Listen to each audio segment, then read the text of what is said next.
Hello friends, चलिए आज बात करते हैं स्किन वाइटनिंग की। देखिए, इस पृथ्वी पे जितने भी जीव हैं, मनुष्य हैं या कोई भी जीव जंतु है, कौन है ऐसा जो ये नहीं चाहता कि हम सुंदर ना लगे। हर कोई ये चाहता है कि वो सुंदर लगे। तो आज चलिए इसी साइकिल को आगे बढ़ाते हुए हम बात करते हैं स्किन वाइटनिंग की। हम स्किन वाइटनिंग ट्रीटमेंट कैसे ले सकते हैं? क्या ऐसा होम्योपैथी में कोई उपचार है जिससे बिना कॉस्मेटिक के हम लोग बिना साइड इफ़ेक्ट के अपनी स्किन वाइटनिंग कर सकते हैं? जी हाँ, बिल्कुल है। बस ज़रूरत है थोड़ी सी केयर की और थोड़ी सी मेडिकेशन की। स्किन वाइटनिंग में जो सबसे पहले होम्योपैथी में दवा आती है वो है एक्यूफेलियम बर्बेरिस। ये पिगमेंटेशन के लिए यूज़ होती है। अगर आपकी स्किन पर इधर यहाँ या कहीं भी पिगमेंटेशन, डार्क पिगमेंट हो रहा है, अलग से झाई हो रही है, तो आप इसको यूज़ कर सकते हैं। अब यारो बात आती है कि हमें स्किन गोरी तो हो गई है लेकिन उसमें चमक आ जाए, वो ब्राइट हो जाए। तो ब्राइट करने के लिए हम हाइड्रोक्विनोन नाम की एक दवा है उसको यूज़ करते हैं।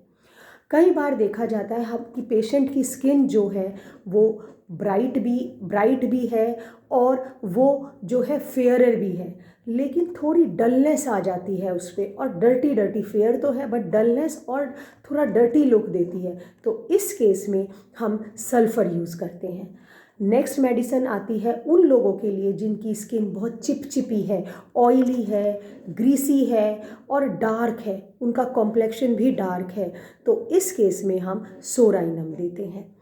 अब आज की तारीख में ये ट्रेंड बहुत चल गया है, स्पेशली फीमेल्स में। हालांकि मेल्स भी इससे अब नहीं दूर हैं कि हम लोग कॉस्मेटिक्स का ओवर यूज़ कर रहे हैं। अगर कॉस्मेटिक्स के ओवर यूज़ करने की वजह से हमारी स्किन पे, फेस पे, नेक पे, हैंड पे या कहीं भी हमें ऐसा लगता है कि उस कॉस्मेटिक की वजह से हमारी स्किन डैमेज हो गई है, तो बोविस्टा मेडिसिन आती है होम्योपैथी में, हम वो ले सकते हैं। अगर पिंपल्स की वजह से आपकी स्किन जगह जगह पिंपल्स निकल आए हैं, जो कि यंग गर्ल्स, यंग बॉयज़ में बहुत ज़्यादा कॉमन देखे जाते हैं, तो ऐसी केसेस में हम साइलेशिया ले सकते हैं, कैलिब्रॉम ले सकते हैं। अगर फ्रिकल्स हो गए हैं, अगर झाई हो गई हैं और आपकी स्किन जगह जगह से सिकुड़ने लगी है, तो इस केस में आप नेट्रम्यूर ले सकते हैं, लाइकोपोडियम ले सकते हैं, फॉस्फोरस ले सकते हैं।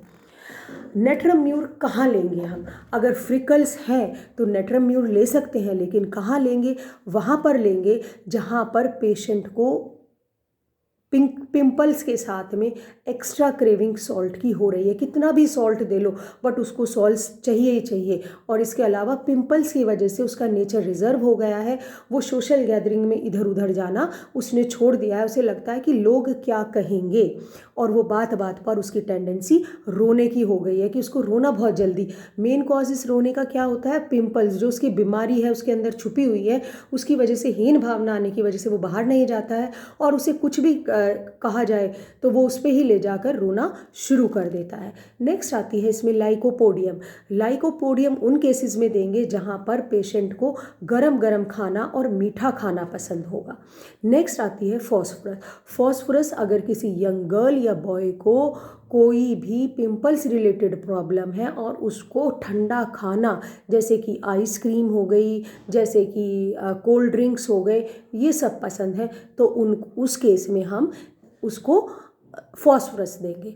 ऐसा नहीं है कि स्किन आपको रिगेन नहीं करेंगे, आप अपनी पहले जैसी ही नॉर्मल स्किन रिगेन कर लेंगे, बशर्ते प्रॉपर ट्रीटमेंट लें, बीच में ना छोड़ें और होम्योपैथी में ही जाएं, तो आप क्लियर एंड ग्लोइंग स्किन पा सकते हैं। Thank you.